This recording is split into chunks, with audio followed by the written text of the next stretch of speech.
Welcome to the Sacred Designer Podcast. I'm your host, Alyssa Martin, kitchen and bath designer, entrepreneur, artist, and creative soul behind the Kitchen and Bath Digest. This is a show where we weave soulful design into every space and redefine what it means to create with intention. Here we don't just create beautiful homes, we design from the heart, embracing both the practical and spiritual. By pressing play, you'll be joining a community that creates not just for function, but for a sense of sacred space and personal alignment. On this podcast, you will learn to merge the art of design with soulful living, turning every remodeling project into a journey of self-expression and holistic beauty. This isn't just about kitchens and bathrooms, it's about embracing design as a path to a richer, more beautiful life. So let's step into this sacred designer together and create spaces that resonate with your soul.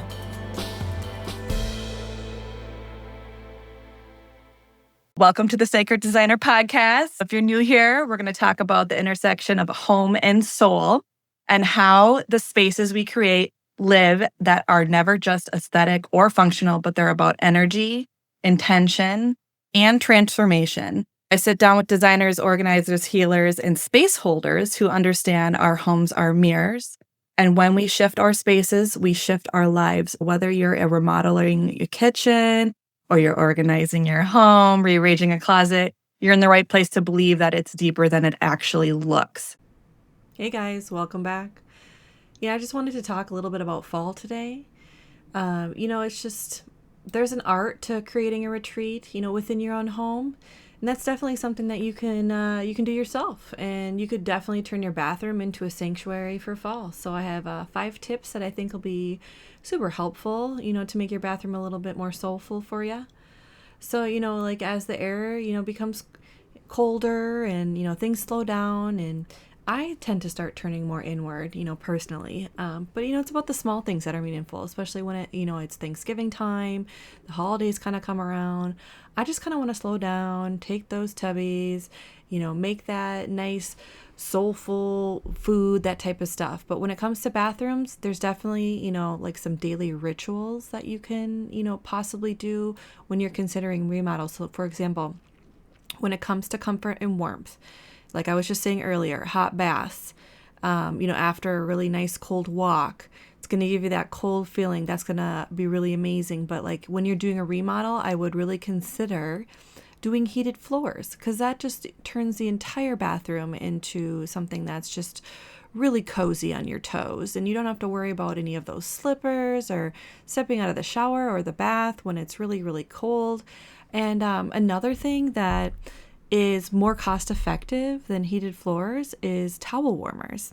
And you would be so shocked if you turn on that towel warmer, it will literally heat the entire room. It's incredible. Like I remember doing a photo shoot with one on, and oh my gosh, I was like sweating bullets.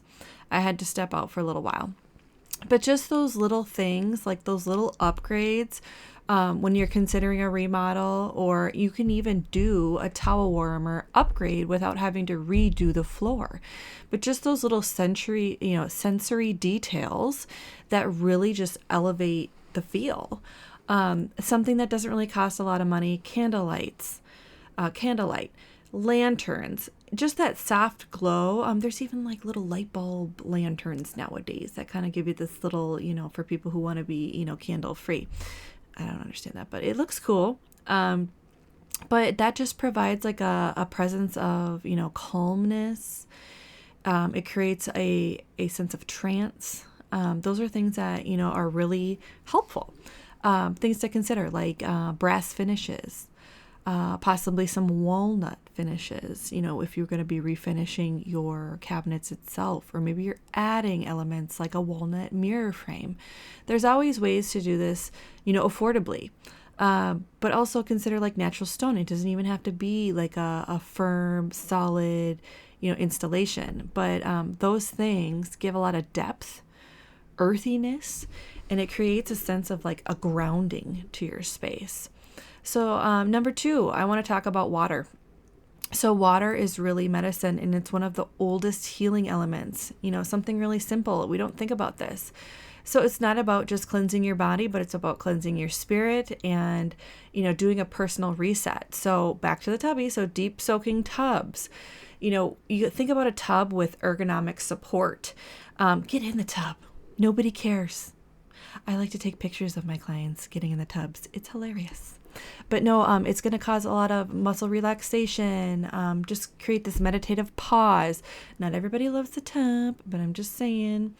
Epsom salt, please put that in there. So yeah, how about rainfall or steam showers? Now, I will say you have to be someone who likes to get your entire head wet. So that's something to think about. Also, do not install the rain shower too high. By the time it gets to you, it will be too cold. I've seen lots of contractors do that. Not my project, but it has happened. So just think about the placement and how it's going to be falling on you. Also, are you putting a bench underneath that rainfall head, shower head? Do you want it to run down your back? Just position. You have to think about the flow of where you're sitting and all these things. Of course, this is something that we walk you through if you feel like you need a little bit more help with that. But it also helps loosen tension. It just, once again, it really offers that spa-like feel. And then also aromatherapy infusions. Don't forget about this. This is like, with the bath bombs or even just dropping a few essential oils on the ground before you turn the shower on. It's going to cause this grounding and this sense of alignment, and you can rotate it out with the season. It doesn't just have to be fall, fall vibes. But this is, just remember, scent is really strong. It's going to bring back that nice relaxing feel. So any way that you can incorporate water in your bathroom, I mean, obviously, other than taking the shower or the tub itself, but working with the water. And just imagining, the waterfall cleansing your body and, letting everything out. So, all right. So number 3, natural materials for connections. This is something that, once again, people don't really think about. I'll do a deep dive into color some other day, but, something, I'm just going to cover a couple things though. When it comes to greens, golds, those type of colors, like the warm tone, natural tones, it starts to remind you of the cycles and the change and just walking through nature. But integrating any organic matter in any way that you can, it just allows us to carry that wisdom indoors, and it just kind of reconnects you. So just think of, trying to replicate that. Maybe it's a faux plant. Maybe it is a real plant. How much natural light do you have coming in? I really love to hang crystals in the windows. You'll find me talking about crystals a lot. But this just kind of brings in a sparkle. It also brings in the sunlight in another way.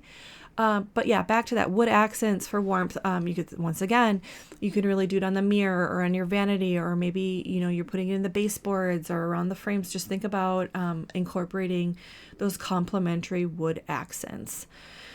Another thing to think about is potentially like stone basins or stone sinks.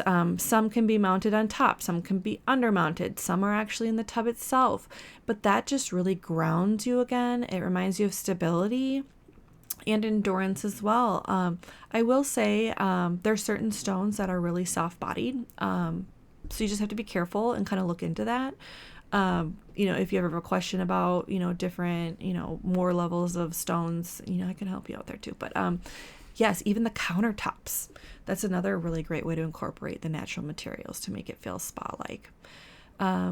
Also, thinking about natural materials, let's say like you could do like a textile, cotton, linen, or bamboo fabric for like a nice like drapery for your either the shower cover, or you can do it in the draperies itself.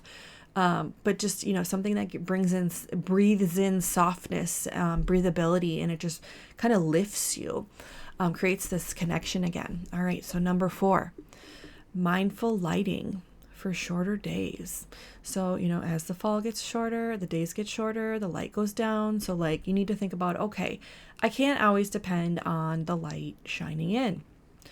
My number one thing that I put inside of a shower is a recessed light, like smack dab inside or above, even above the tub.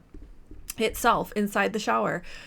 Or if you're not going to do like a little semi-flush or a chandelier above your, your tub, then do the recessed light. Just be careful about the placement of the recessed light in front of a vanity though, because that can give you that down light effect, and it is not flattering. So just be careful about that. But that's one thing that I do. Think about dimming sconces, dimming lights, dimming this, dimming that. Honestly, wherever you can put them, it just adds for this mood. It adds for an ease of transition from day to night. Also, think about the temperature of lighting is something, and man, I'm going to do a deep dive in lighting too someday here soon. But lighting, when it comes to lighting temperature, I like to stick with the warmer tones, and that means 2700 to 3000. It tends to soothe the nervous system a little bit more. It also doesn't look like bright blue, like you're in a hospital or something like that. So just be careful about the warmth of the actual bulb itself. And this is across the board with sconces, with recess, with everything. And layer it. Do it overhead task lighting. Do it as accent, not only for flexibility, but for ambiance. People underestimate the ambient lighting. Sometimes you're like, isn't that overkill? I'm like, oh gosh, no. Cause once you start winding down, you're going to sit down, you're going to dim it down, kind of get the mood going. Just, think about mood. So be mindful about the lighting when it becomes shorter of the days. All right. Number 5, this is the last one. So rituals and anchoring your well-being. I love to make small trays of crystals, and I also love to do seasonal flowers. So and this is kind of like, look back at the episode 1 with Kat Atkins. We were talking about how she does her refresh. When she does the refresh, for her monthly refresh, she's, moving things out, wiping it down, letting the air flow through, and just go get, it doesn't even have to be like a flower, an actual petaled flower, although there are a lot of nice, my zinnias go nuts towards the end of the, they really actually go truly, truly at their peak in the middle of the summer, but even they will run hard all the way through fall. And I go pick those, and it doesn't even have to be colorful. You can even go grab greenery. And that kind of comes back to, setting the mood with the natural materials in number 3. Just bringing in some greenery is going to be really a nice reset, create some balance, bringing in some, breath of fresh air. And then going back to those oil blends. So create, sprinkle some. You can even curate your own sprays, like cinnamon, orange, and sage. And this just kind of creates a level of comfort. It's going to remind you of this time of the year and, getting cozy. I also love to journal, meditate moments, after a bath or, just to kind of refresh that mind and spirit. But just give yourself that permission. Okay. Just try to incorporate this, whether it's a daily routine shoot or once a week, once a month, just try to get it in, I just want to be able for you to reflect your peace, a little bit of healing, and have your room look amazing while you do that. So if you want any more bath tips, just let me know. Let me know what you think about it. We are doing a live workshop October 30th at 7 p.m. This is going to be awesome, guys. Join it. It's free. I'm going to explain the process of how to embody your personal style. Otherwise, I do have an ongoing workshop that I could also send you a link to. But yeah, I hope this was helpful. I hope that you can find your way to kind of incorporate a ritual that gets you in the mood for fall. All right, guys. Hope to talk to you soon. Thanks.